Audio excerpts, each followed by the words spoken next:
Hello po sa inyong lahat. Ang inyong nakikita ay ang mapa ho ng 5th District of Batangas na walang iba ho kundi ang Kapitolyo ho ng lalawigan ng Batangas at ito ho yung Batangas City. So yan ho ang ating pag-uusapan ho ngayong araw na ito. Intro muna po tayo.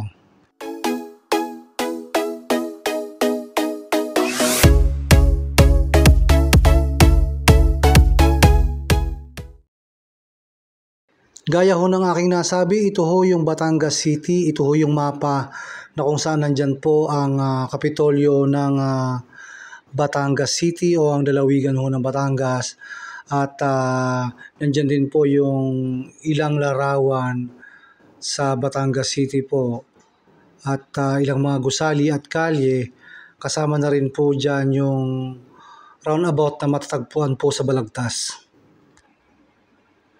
Ang Batangas City ho ay may population na 351,437 noong 2020 at may botante po na 220,199 noong 2022. Ang 5th District ho ay na-create noong 2015 at ang kongresista po dyan ay walang iba kundi si Marby Marino po ng Nacionalista Political Party.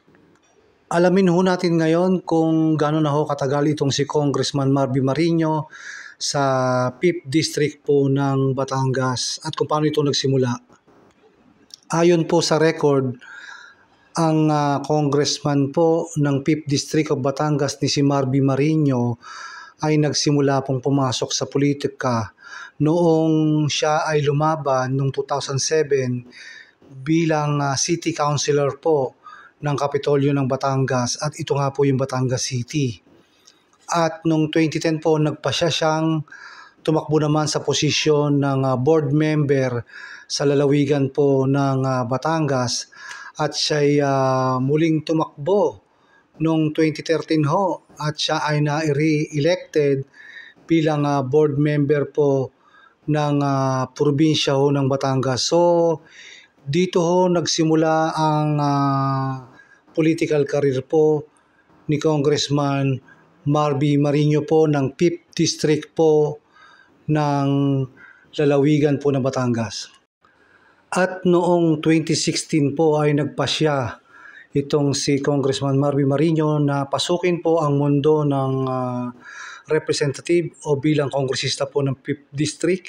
Kaya noong 2016 po siya ay naging congressman po ng 5th District ng Batangas at ito po ay nasundan noong 2019 siya po ay nahalal muli dyan po sa 5th District at noong 2022 po siya po ay muling nahalal na kongresista sa ikatlo pong pagkakataon dyan po sa 5th District ho sa lalawigan ho ng Batangas. So lumalabas ho sa record na 3 term na po na nakaupo itong si 5th District Congressman po o representative ng 5th District po ng lalawigan ng Batangas. Base po sa record ng 2016 national election po, yung resulta ay meron pong 4 na kalaban itong si Congressman Marby Marino po noong 2016. At ito po ay walang iba kundi si Danilo Berberabe, ang dating DOJ Secretary Hernando Perez po nung panahon po ni former President Gloria Macapagal-Arroyo at isa pong independent na si Felipe Baroja ay lumaban din po noong 2016 at si independent candidate po Carlito Bisa. So sa labanan pong yan ay nagwagi po si Congressman Marby Marino na meron pong 46.92% po sa kabuuang porsyento po ng mga bumoto at siya po ay may botong 69,577. So yung 4 po dyan na nakalaban niya ay natalo niya noon pong 2016. So yan po ang nasa record ng resulta ng election po nung panahon po ng 2016. Subalit nung taong 2019 po, nung nag-file po ng candidacy itong si Congressman Marby Marinho, ay lumalabas po na biglang nawalan siya ng mga kalaban noong 2019. Kaya siya po ang naging kongresistang muli sa ikalawang pagkakataon po dyan po sa 5th District po ng Batangas. At base po sa resulta ng 2022 national election po, lumalabas po na dalawa po ang kandidato na naglaban po sa 5th District po ng Batangas. Walang iba po kundi si Marby Marinho po ng Nacionalista Party at ang kapatiran candidate po na si Carlito Bisa. Si Carlito Bisa po ay lumaban na noong 2016 po at siya ang kahuli-hulihan po doon sa dami ng boto na nakuha noong 2016. Kaya noong 2022 po ay muli silang nagharap ni Congressman Marby Marinho at ito'y nakakuha lamang ng 8% po. Hindi po katulad ni Marby Marinho na nakakuha po ng 91.98% po doon po sa labanan nila na may kabuuang boto po na 156,530 votes po. So yan po ang mga resulta po sa mga pinagdaan ng halalan po ni Congressman Marby Marinho mula noong 2016, 2019 hanggang 2022 at matatapos po ang kanyang termino next year po 2025. So siya po ay term limited na po kaya hindi na po siya muling pwedeng lumaban sa posisyon po ng pagkokongresista dyan po sa 5th District ng Batangas.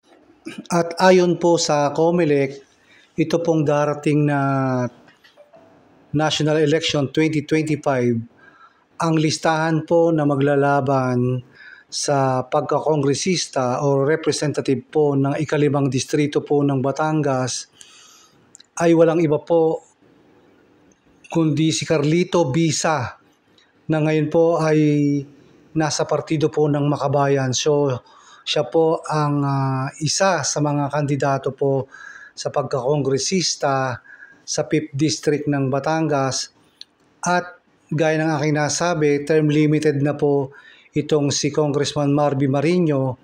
Kaya ang lalaban po sa pagkokongresista ay ito pong kanyang may bahay o asawa na walang iba po kundi si current Mayor ng Batangas City, Beverly Rose Dimacuja.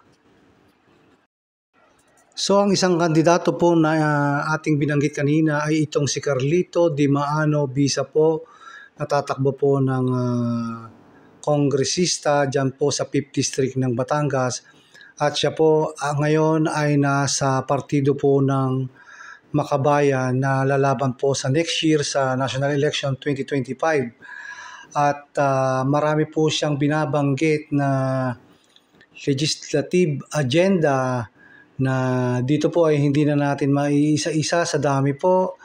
At ayon po sa kanyang social media post, ipanalo ng taong bayan, mamamayan muna. At siya po ay kabilang sa team Bagong Batangas City na kung saan po ay nandyan si Berberabe bilang tatakbong mayor po ng Batangas City. So yan po ang unang tatakbo po sa pagkakongresista sa 5th District po ng Batangas na walang iba po kundi si Carlito Dimaano Bisa. At ang mahigpit na kalaban ni Makabayan candidate para po sa posisyon ng representative sa 5th District po ng Batangas ay walang iba po kundi itong si current Mayor po ng Batangas City na si Beverly Rose Dimacuja po na nasa ikatlong termino na rin po. Kaya ang mangyayari ho, siya naman ang tatakbong representative ng 5th District po ng Batangas at ito po ang kanyang asawa na si Honorable Marby Marinho po ay siya naman po ang lalaban na mayor po sa Batangas City. So palit po silang dalawa sa posisyon po ng pagiging mayor at representative po ng 5th District po ng Batangas. So yan po ang mangyayaring kaganapan po sa politika po diyan sa 5th District po ng Batangas. Lumalabas na nagpalit po ng posisyon sa kandidatura po ni Congressman Marby Marinho bilang Batangas City Mayor, at ito naman pong si Beverly Rose Dimacuja ay siyang tatakbo po bilang representative po o kongresista dyan po sa 5th District po ng Batangas. So yan po ang kaabang-abang na mangyayari po sa labanan po sa 5th District ng Batangas. Dito po kay Carlito Bisa versus Beverly Rose Dimacuja po ng 5th District po ng Batangas. So ayan po, sa ikatlong pagkakataon ay muli pong lumaban itong si Carlito Bisa at susubukan po niyang lumaban kay current Mayor Beverly Rose Dimacuja po, na asawa po ng kasalukuyang kongresista po sa 5th District ng Batangas. So yan po ang pagpipilian ng mga residente ho ng 5th District of Batangas. Ito pong si Carlito Bisa o kaya itong si Beverly Rose Dimacuja po ang kasalukuyang mayor po ng Batangas City. So isang mapagpalang araw po muli sa inyo, and salamat po sa lahat ng nag-subscribe at salamat din po sa lahat ng mga nanonood ng aking mga video po dito sa aking YouTube channel. So abangan pa po ninyo ang mga iba pong mga kaganapang politika po, lalong-lalo na po dyan po sa lalawigan ng makasaysayang probinsya po ng Batangas. So maraming salamat pong muli sa inyo, and God bless po.